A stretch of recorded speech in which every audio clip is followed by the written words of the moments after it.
নমস্কার বন্ধুরা, আমি এক্সাম ডিজি চ্যানেলে আপনাদের স্বাগত জানাই। চ্যানেলটিকে সাবস্ক্রাইব করে রাখুন এবং বেল আইকনটি টিপে রাখুন। আজকের প্রথম প্রশ্ন হলো, পৃথিবী সূর্যের সবচেয়ে কাছাকাছি অবস্থানে থাকে সেই সময়কে কি বলে? আফেলিয়ান, পেরিহেলিয়ান, ইকুইনক্স বা সল্টিস। সল্টিস। ওকে, তো আফেলিয়ান, পেরিহেলিয়ান হচ্ছে অপসর ও অনুসরের বোঝায় ইংরেজি নাম। তো পরস্পর দুটি বিপরীত শব্দ। তো এখানে সব থেকে কাছাকাছি অবস্থান সেটি হচ্ছে পেরিহেলিয়ান বা অনুসুর। আপ মানে অপসর। ওকে, তো এখানে সঠিক অ্যান্সারটি হয়ে যাবে পেরিহেলিয়ান। এই ছবিতে আপনারা দেখতে পাচ্ছেন, এখানে সূর্যের সব থেকে পৃথিবীর কাছাকাছি এবং দূরেতে সেটি সব থেকে কাছাকাছি এসে 4ই জুন এবং সব থেকে দূরে থাকে 4 জুলাই। ওকে, দ্বিতীয় প্রশ্নটি হলো, বিষুব রেখার দৈর্ঘ্য সব থেকে বেশি কোন রেখায়? বিষুব মানে কোন কিসে? বিষুব রেখার দৈর্ঘ্য সব থেকে বেশি কোথায়? ওকে, পৃথিবীর মেরুতে, 45 ডিগ্রি অক্ষাংশে, নিরক্ষরেখায় বা 23.5 ডিগ্রি অক্ষাংশে? উত্তর হয়ে যাবে সি, নিরক্ষরেখায়। নিরক্ষরেখা থাকে পৃথিবীর মাঝবন্ধ। তো বিষুবরেখার দৈর্ঘ্য সব থেকে বেশি নিরক্ষরেখা। পরবর্তী প্রশ্ন, পৃথিবীর ঘূর্ণনের ফল। পৃথিবীর ঘূর্ণনের ফল পৃথিবীর ঘোরার ফলে কি হয়?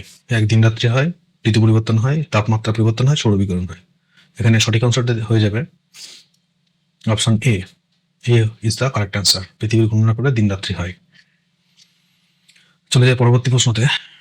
ভারত কোন অক্ষাংশের মধ্যে অবস্থিত? ভারত কোন অক্ষাংশের মধ্যে অবস্থিত? এখানে option A, option B, C এবং ডি এর মধ্যে কোনটি উত্তর হবে? তোমরা কমেন্টে জানাও। এখানে সঠিক উত্তর হয়ে যাবে correct answer. B is the correct answer. এই অক্ষাংশের মধ্যে অবস্থিত। ভারতের স্ট্যান্ডার্ড টাইম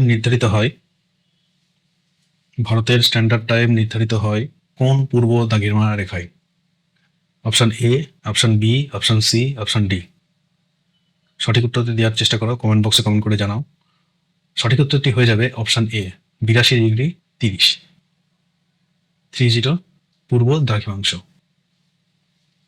ওকে, পরবর্তী প্রশ্ন, দাক্ষিণাত্য মালভূমি প্রধানত কোন শিলা দিয়ে গঠিত? দাক্ষিণাত্য মালভূমি প্রধানত কোন শিলা দিয়ে গঠিত? অপশনগুলি হলো এ, বেলে পাথর, ব্যাসল্ট, গ্রানাইট ও গনাইস, ডি, চুনাপাথর। এখানে সঠিক উত্তরটি হয়ে যাবে সি, গ্রানাইট ও গনাইস। এই দিয়ে দাক্ষিণাত্য মালভূমি প্রধানত গঠিত। ভারতের সব থেকে দীর্ঘতম নদী কোনটি? গঙ্গা, ব্রহ্মপুত্র, গোদাবরী, সিন্ধু। ওকে, যেটা বলে রাখি, এটি তোমরা সবাই কমেন্ট করে জানাও। ঠিক আছে, খুবই সোজা প্রশ্ন তোমাদের জন্য থাকলো। পরবর্তী প্রশ্নতে চলে যায়। সুন্দরবন তৈরি হয়েছে এ, হিমবাহ দ্বারা, বি, নদী আক্ষেপ দ্বারা, সি, বায়ুক্ষয় দ্বারা, ডি, আগ্নেয়গিরি লাভা দ্বারা।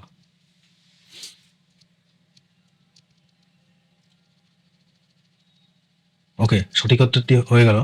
সঠিক উত্তর এখানে হয়ে যাবে B is the correct answer. নদী অবক্ষেপ দ্বারা সুন্দরবন তৈরি হয়েছে।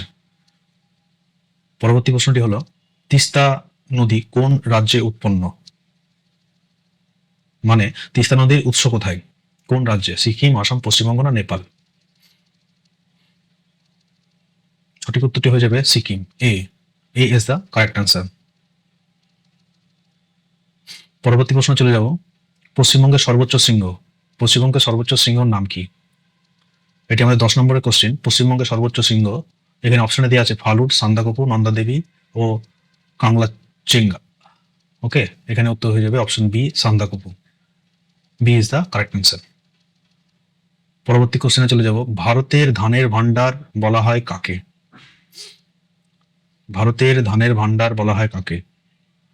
গঙ্গা সমভূমি, গোদাবরী অববাহিকা, কৃপা সমভূমি ও ব্রহ্মপুত্র উপত্যকা। ভারতের ধানের ভান্ডার আমরা বলতে পারি এখানে অপশন এ, গঙ্গা সমভূমি। এই ধরনের কোশ্চেন আসার সম্ভাবনা খুবই বেশি, যেহেতু ওয়েস্ট বেঙ্গলের পরীক্ষা।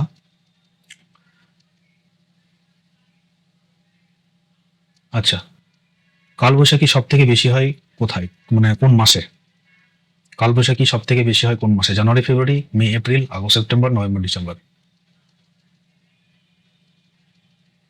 সঠিক উত্তরটি হয়ে যাবে বি, এপ্রিল মে। মানে বৈশাখ জ্যৈষ্ঠ মাসে কালবৈশাখী বেশি হয়, চৈত্র বৈশাখ মাসে বেশি হয়। ভারতে সর্বাধিক চা উৎপাদন হয় কোথায়? দার্জিলিং, আসাম, কেরালা, তামিলনাড়ু। সর্বাধিক চা উৎপন্ন হয়, তোমরা কমেন্টে জানাও। সব থেকে চা উৎপন্ন হয় কোথায়? Option B, Assam. দার্জিলিংয়ে চা হয়, কিন্তু আসামে সব থেকে বেশি হয়। ঝাড়খণ্ড রাজ্যটি গঠিত হয় কত সালে? খুব একটা ইম্পর্টেন্ট প্রশ্ন, পরীক্ষায় আসার মতো একটি প্রশ্ন। ঝাড়খণ্ড রাজ্যটি গঠিত হয় কবে? এখানে অপশন হয়ে যাবে বি, 2000 সালে ঝাড়খণ্ড রাজ্যটি গঠিত হয়। এছাড়া তেলেঙ্গানা নতুন রাজ্য, সেটি কবে গঠিত হয় তোমরা কমেন্টে জানাও। পরবর্তী প্রশ্নটি, রেখি ট্রক কৃষি বেশি হয় কোথায়? রেখি ট্রক কৃষি বেশি হয় কোথায়? এইরকম নতুন নতুন ট্রামগুলো অনেক সময় পরীক্ষার মধ্যে দিয়ে দেয়, তো সেগুলো আমরা বুঝতে পারি না। রেখি ট্রক মানে ট্রাক্টর দ্বারা যে চাষের যে সামগ্রী সেগুলো নিয়ে যাওয়া হয়, বিভিন্ন রকম ফল সবজি, সেগুলোকে রেখি ট্রক চাষ বলা হয়। তো এখানে অপশন এ রাজস্থান সঠিক অ্যান্সার হয়ে যাবে।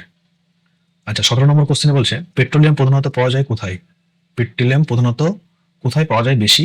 গুজরাট, আসাম, বিহার, উড়িষ্যা, তামিলনাড়ু, অরুণাচল প্রদেশ। এই চারটির মধ্যে এ, বি, সি, ডি এর মধ্যে এ হয়ে যাবে সঠিক অ্যান্সার। গুজরাট ও আসাম সাধারণত পেট্রোলিয়াম পাওয়া যায় আমাদের ভারতে। দার্জিলিং শহর অবস্থিত তিস্তা অববাহিকায়, না মহাবাংলা রেঞ্জ, না শিবালিক পর্বত, না সিঙ্গালিলা রেঞ্জ? দার্জিলিং শহর অবস্থিত কোন রেঞ্জ? ঠিক আছে, এখানে সঠিক উত্তরটি হয়ে যাবে Singalila range. Option D, Singalila range Darjeeling শহর অবস্থিত। পরবর্তী প্রশ্নতে চলে যাব। ভারতের সবথেকে বড় রাজ্য আয়তনের দিক থেকে কোন রাজ্য সব থেকে বড়? A Madhya Pradesh, B Maharashtra, C Rajasthan, D Uttar Pradesh. তোমরা কমেন্টে জানো কোনটি সব থেকে বড় রাজ্য আয়তনের দিক থেকে। সি হচ্ছে রাজস্থান, রাজস্থান হচ্ছে সব থেকে বড় রাজ্য আয়তনের দিক থেকে। C is the correct answer. পশ্চিমবঙ্গের রাইস বোর্ড কাকে বলা হয়? পরবর্তী কোশ্চেন, পশ্চিমবঙ্গের রাইস বোর্ড কাকে বলা হয়? এ নদিয়া, বি বর্ধমান, সি হুগলি, আর ডি মুর্শিদাবাদ। কোন জেলাকে পশ্চিমবঙ্গের রাইস বোর্ড বলা হয়? অপশন হিসেবে বি বর্ধমান, বর্ধমানকে রাইস বোর্ড বলা হয় ধান বিষয়ক।